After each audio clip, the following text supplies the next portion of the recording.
우리 다 같이 사도신경으로 신앙 고백합니다.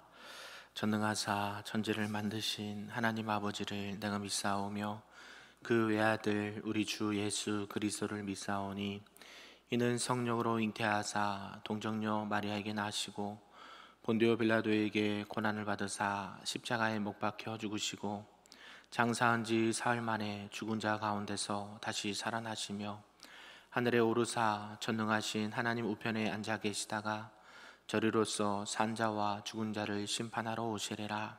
성령을 믿사오며 거룩한 공회와 성도가 서로 교통하는 것과 죄를 사하여 주시는 것과 몸이 다시 사는 것과 영원히 사는 것을 믿사옵나이다.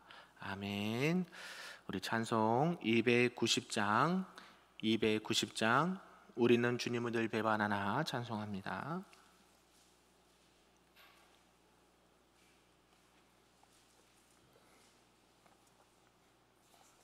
찬양합니다.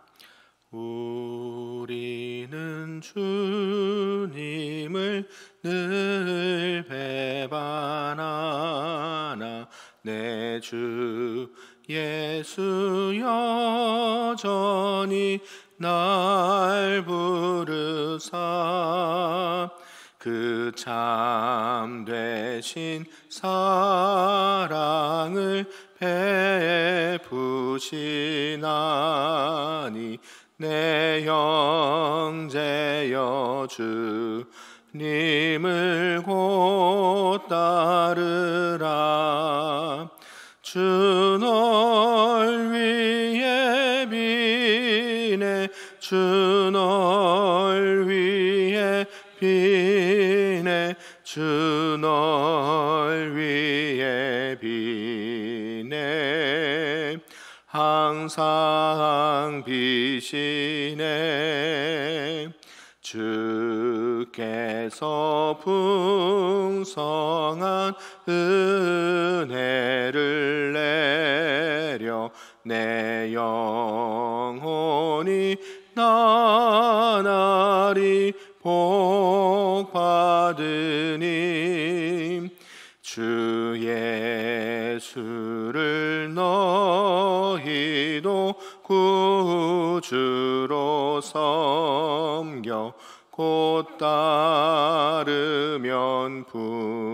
풍성한 복 받겠네. 주 널 위해 비네 주 널 위해 비네 주 널 위해 비네 항상 비시네. 무거운 짐 지고 애타는 인생 주 예수께 돌아와 고시어라. 내 주 예수 너희를 돌보실 때에 참 복락과 안위가 넘치겠네. 주 널 위해 비네 주 널 위해 비네 주 널 위해 비네 항상 비시네. 아멘. 오늘 하나님의 말씀은 구약 사무엘하 16장 말씀입니다. 구약 489쪽에 나와 있습니다. 사무엘하 16장 말씀입니다.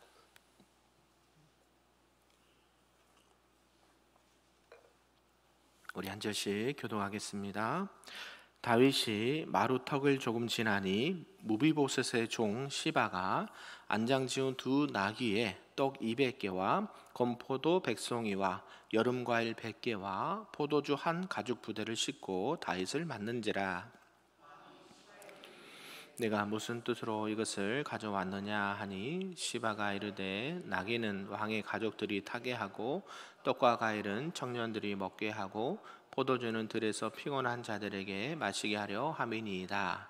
왕이 이르되 내 주인의 아들이 어디 있느냐 하니 시바가 왕께 아뢰되 예루살렘에 있는데 그가 말하기를 이스라엘 족속이 오늘 내 아버지의 나라를 내게 돌리리라 하나이다 하는지라. 왕이 시바에게 이르되 무비보셋에게 있는 것이 다 내 것이니라 하니라. 시바가 이르되 내가 절하나이다. 내 주 왕이여 내가 왕 앞에서 은혜를 입게 하옵소서 하니라. 다윗 왕이 바후림의 이름에 거기서 사울의 친족 한 사람이 나오니 게라의 아들이요 이름은 시므이라. 그가 나오면서 계속하여 저주하고 돌을 던지니 그때의 모든 백성과 용사들은 다 있었더라. 시므이가 저주하는 가운데 이와 같이 말하니라. 피를 흘린 자여 사악한 자여 가거라 가거라. 사울의 족속의 모든 피를 여호와께서 내게로 돌리셨도다. 그를 이어서 내가 왕이 되었으나 여호와께서 나라를 내 아들 압살롬의 손에 넘기셨도다. 보라 너는 피를 흘린 자이므로 화를 자초하였느니라 하는지라. 수르야의 아들 아비새가 왕께 여짜오되 이 죽은 개가 어찌 내 주 왕을 저주하리이까. 청하건대 내가 건너가서 그의 머리를 베게 하소서 하니 왕이 이르되 수르야의 아들들아 내가 너희와 무슨 상관이 있느냐. 그가 저주하는 것은 여호와께서 그에게 다윗을 저주하라 하심이니 내가 어찌 그리하였느냐 할 자가 누구겠느냐 하고 또 다윗이 아비새와 모든 신하들에게 이르되 내 몸에서 난 아들도 내 생명을 해하려 하거든 하물며 이 베냐민 사람이랴. 여호와께서 그에게 명령하신 것이니 그가 저주하게 버려두라. 혹시 여호와께서 나의 원통함을 감찰하시리니 오늘 그 저주 때문에 여호와께서 선으로 내게 갚아 주시리라 하고 다윗과 그의 추종자들이 길을 갈 때에 시므이는 산비탈로 따라가면서 저주하고 그를 향하여 돌을 던지며 먼지를 날리더라. 왕과 그와 함께 있는 백성들이 다 피곤하여 한 곳에 이르러 거기서 쉬니라. 압살롬과 모든 이스라엘 백성들이 예루살렘에 이르고 아히도벨도 그와 함께 이른지라. 다윗의 친구 아렉 사람 후세가 압살롬에게 나갈 때에 그에게 말하기를 왕이여 만세 왕이여 만세 하니 압살롬이 후세에게 이르되 이것이 내가 친구를 후대하는 것이냐. 내가 어찌하여 내 친구와 함께 가지 아니하였느냐 하니 후세가 압살롬에게 이르되 그렇지 아니하니이다. 내가 여호와와 이 백성 모든 이스라엘의 택한 자에게 속하여 그와 함께 있을 것이니이다. 또 내가 이제 누구를 섬기리이까. 그의 아들이 아니니까 내가 전에 왕의 아버지를 섬긴 것 같이 왕을 섬기리이다 하니라.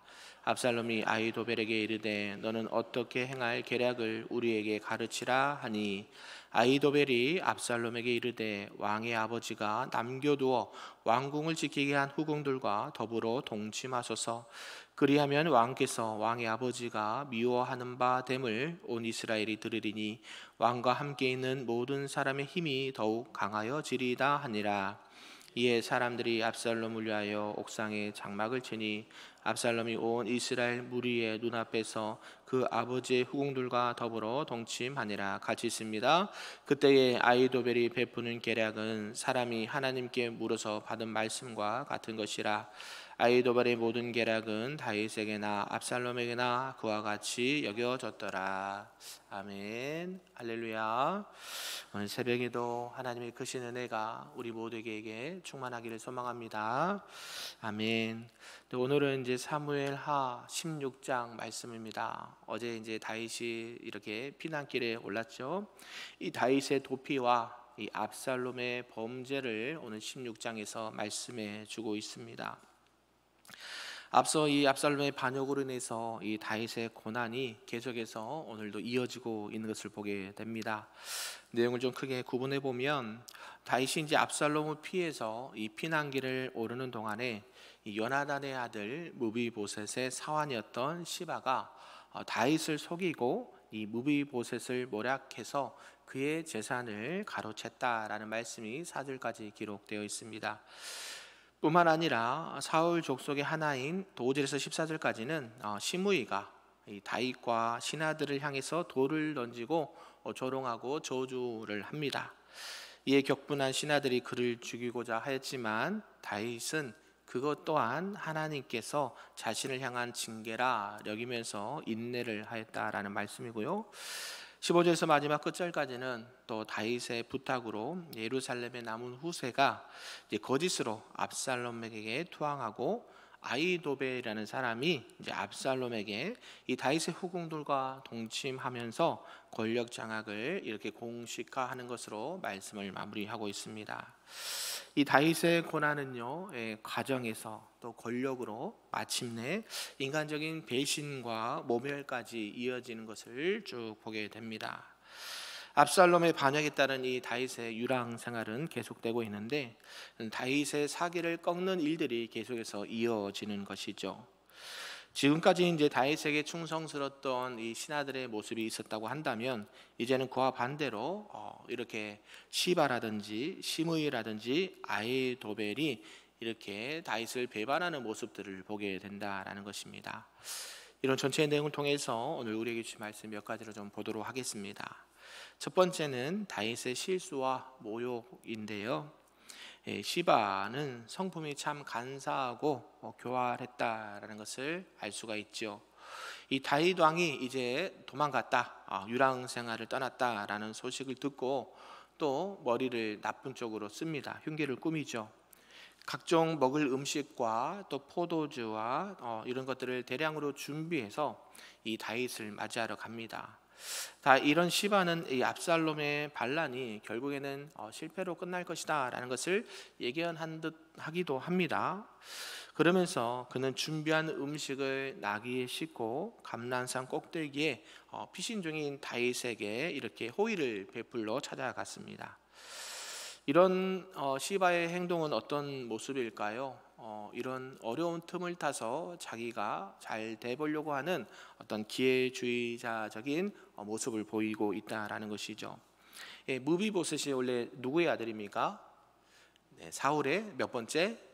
네 번째 아들이죠. 요나단과 또 사울과 그의 두 아들도 이미 전쟁에서 죽고 이 무비보셋은 5살 때 유모가 피난기로 올다가 떨어뜨려 가지고 두 다리를 절게 되었던 장애가 있던 그 무비보셋을 다윗이 이렇게 요나단을 생각하고 나서 궁으로 불렀고 사울에게 있던 토지나 모든 것들을 다시 돌려주고 그때 이 사울의 종이었던 시바를 이 무비보셋에 붙여줘서 종으로서 그 일들을 감당하게 했거든요.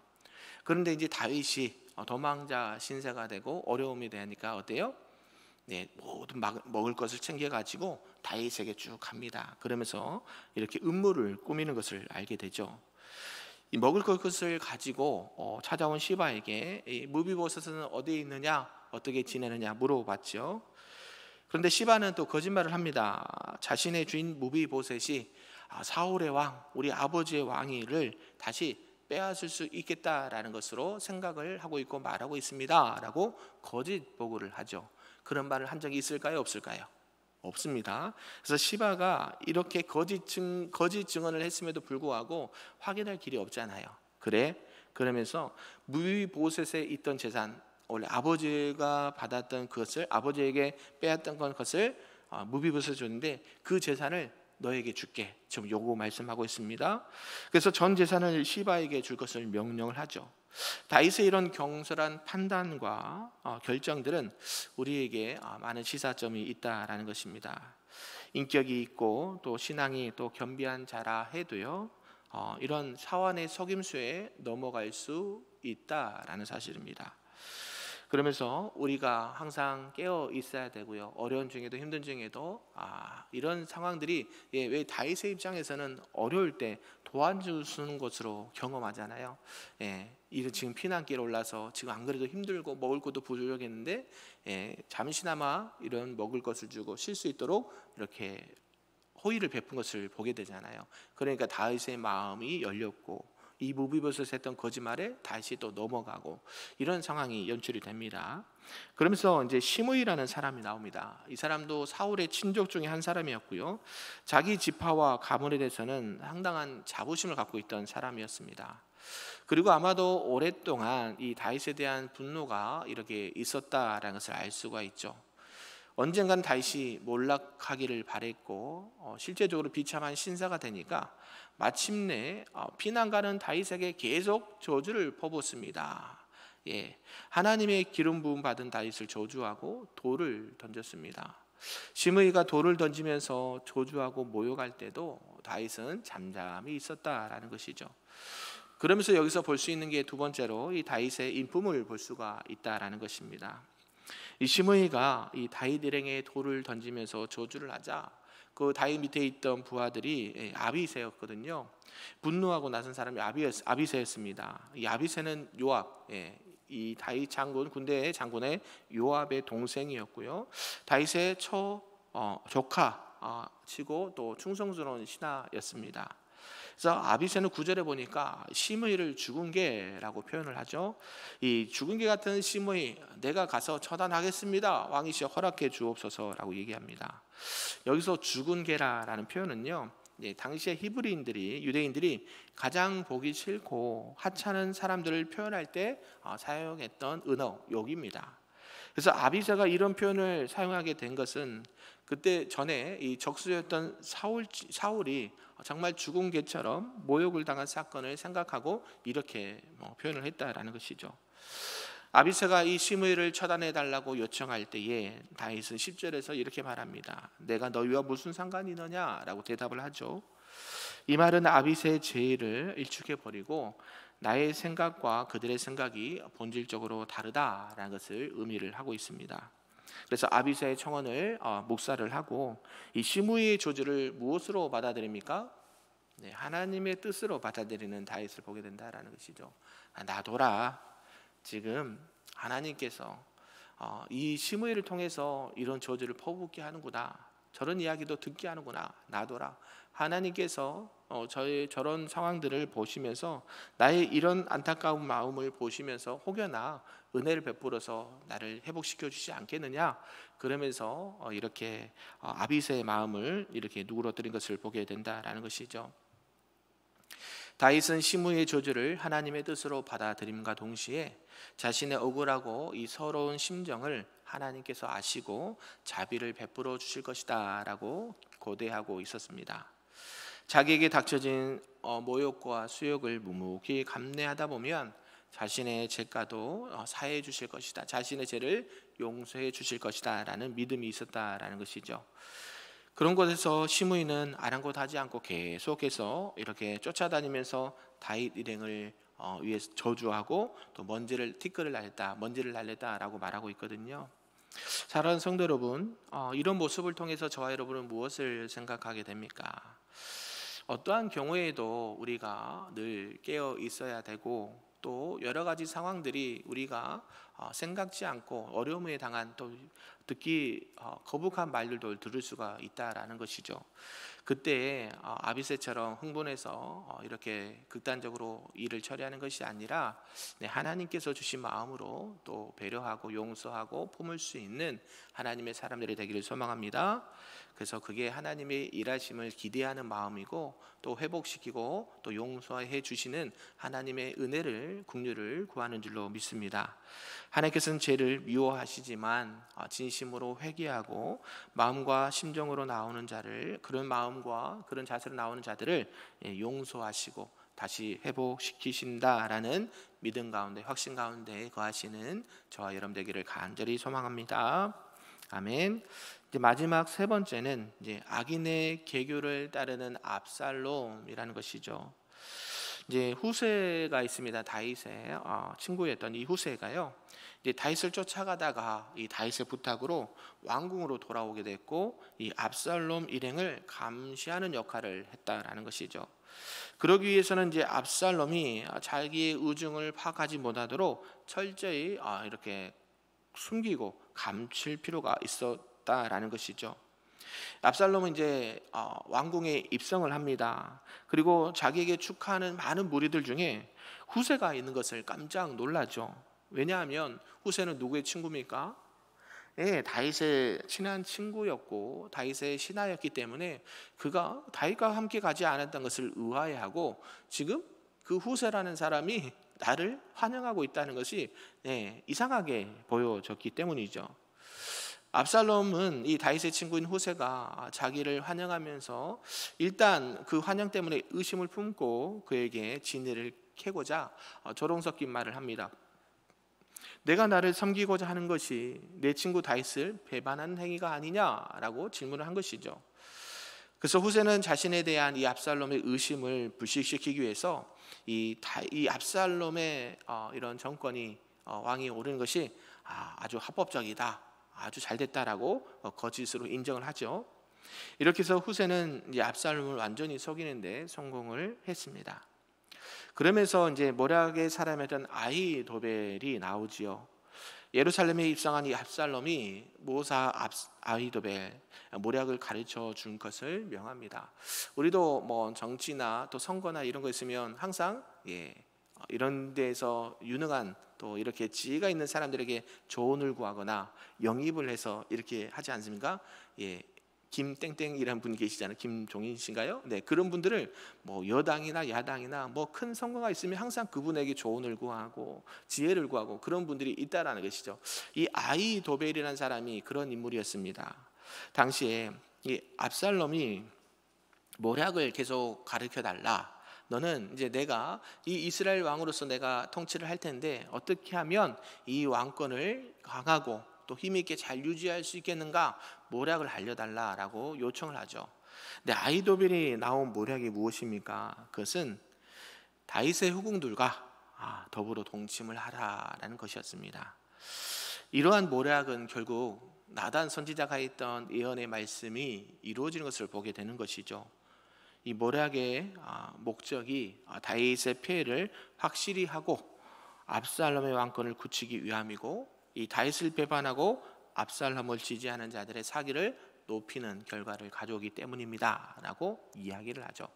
나단 선지자가 말했죠. 다윗이 범죄한 이후에 나단 선지자가 당신이 금입니다, 이렇게 나단 선지자를 통해서 하나님께서 말씀하실 때에 다윗이 회개하였고 또 그럼에도 불구하고 그 죄의 결과로 가정에는 늘 이 칼이 전쟁이 끊이지 않고 또 백주 대낮에 아내들이 이런 안 좋은 모습을 보이게 될 것이라는 것을 이미 예언을 하셨거든요.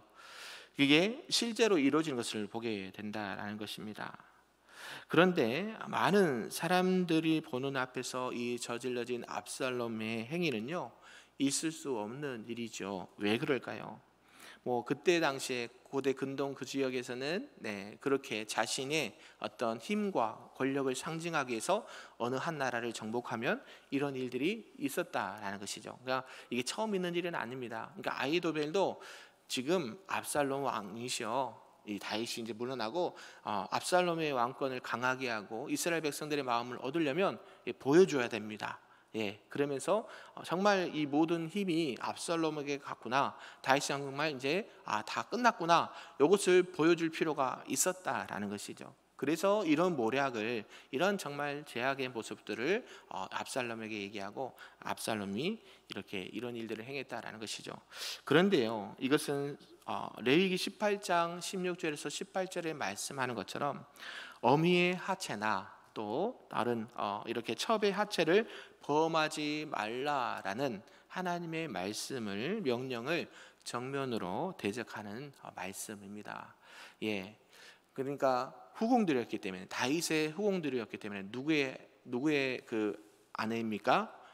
다윗의 아내잖아요. 결국 배다른 뭐 형제라고 해도 어때요? 누굽니까? 그러니까 어머니죠. 법적으로 보면 아버지의 아내니까 그런 분들에게 몹쓸 했는데 그냥 한 것이 아니라 대낮에 옥상에 이런 것을 쳐가지고 모든 사람들이 다 볼 수 있도록 이렇게 했다라는 것이죠.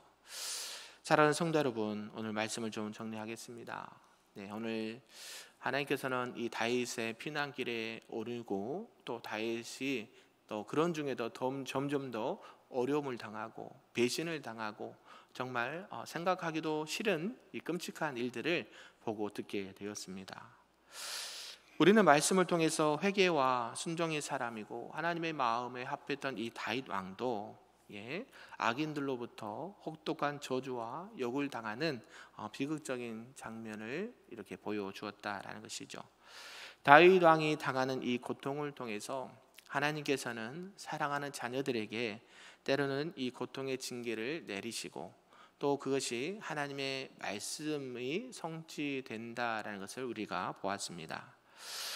지난날 다윗이 행한 범죄, 간음죄와 살인죄, 그럴 수 있다라고 세상 사람들은 말을 한다 하더라도 다윗은 세상 사람과 구별된 하나님의 사람으로서 살아가야 됨에도 불구하고 자신의 정욕과 자신의 욕심을 따라 범죄하고 그런 것을 통해서 하나님께서는 다윗을 징계하시고 또 이런 정말 어려운 상황과 정말 끔찍하게 생각하기도 싫은 일들을 보게 되고 경험하게 되었다라는 사실이죠. 이런 것을 통해서 오늘 우리가 어떠한 신앙의 모습으로 살아가야 될까요? 하나님께서는 우리를 사랑하시지만 죄는 미워하시고 결국 그 죄의 값을 반드시 치르게 한다라는 사실을 우리가 기억하시고 혹여나 내가 실수로 또 잘못으로 죄로 인해서 받은 징계가 있다고 한다면 다윗이 아까 그러잖아요. 놔둬라. 하나님께서 저의 입을 통해서 저주하게 하는구나. 놔둬라. 오히려 하나님의 은혜를 구하는 다윗의 모습을 보았던 것처럼 저와 여러분도 혹여나 그런 일이 있다고 한다면 사람을 탓하고 원망하는 것이 아니라 누구를요? 하나님 앞에 오히려 은혜와 긍휼을 구하시면서 그 어려운 난관들이 속히 물러나고 또 정상적으로 또 하나님께서 보시기에 아름다운 신앙의 모습으로 회복될 수 있기를 우리 주님의 이름으로 축복합니다. 아멘. 기도하겠습니다. 사랑과 은혜가 충만하신 하나님 아버지 감사합니다. 오늘 이 다윗 왕의 징계와 또 많은 이런 신하들의 배신의 모습들을 보게 되었습니다. 세상은 서로 이렇게 자신의 안위와 자신의 욕심에 따라 배신도 하고 또 자기가 섬겼던 왕도 비난하고 저주하는 것을 보게 되었습니다. 세상은 그런다 하지라도 우리는 늘 하나님의 사람으로 거룩하고 구별되게 생활하고 말할 수 있도록 행동할 수 있도록 인도하여 주시고 혹여나 나의 또 우리의 자신의 죄와 허물로 인해서 받는 징계가 있다고 한다면 하나님께서 우리에게 은혜를 베푸실 것을 또 기대하고 사모하면서 그 어려운 시간들을 말씀과 기도로 잘 이겨낼 수 있도록 도와주시옵소서. 그래서 하나님의 사람으로 세상 가운데 빛과 소금의 역할을 감당할 수 있도록 도와주시고 우리의 삶과 신앙을 통해서 하나님의 영광이 더욱더 드러날 수 있도록 저희들에게 하나님의 은혜를 충만하게 부어 주시옵소서. 모든 말씀 예수님의 이름으로 기도하옵나이다. 아멘. 하늘에 계신 우리 아버지여, 이름이 거룩히 여김을 받으시오며 나라가 임하시오며 뜻이 하늘에서 이루어진 것 같이 땅에서도 이루어지리다. 오늘 우리에게 일용할 양식을 주시옵고 우리가 우리에게 죄 지은 자를 사하여 준 것 같이 우리 죄를 사하여 주시옵고 우리를 시험에 들게 하지 마시옵고 다만 악에서 구하시옵소서. 나라와 권세와 영광이 아버지께 영원히 있사옵나이다. 아멘.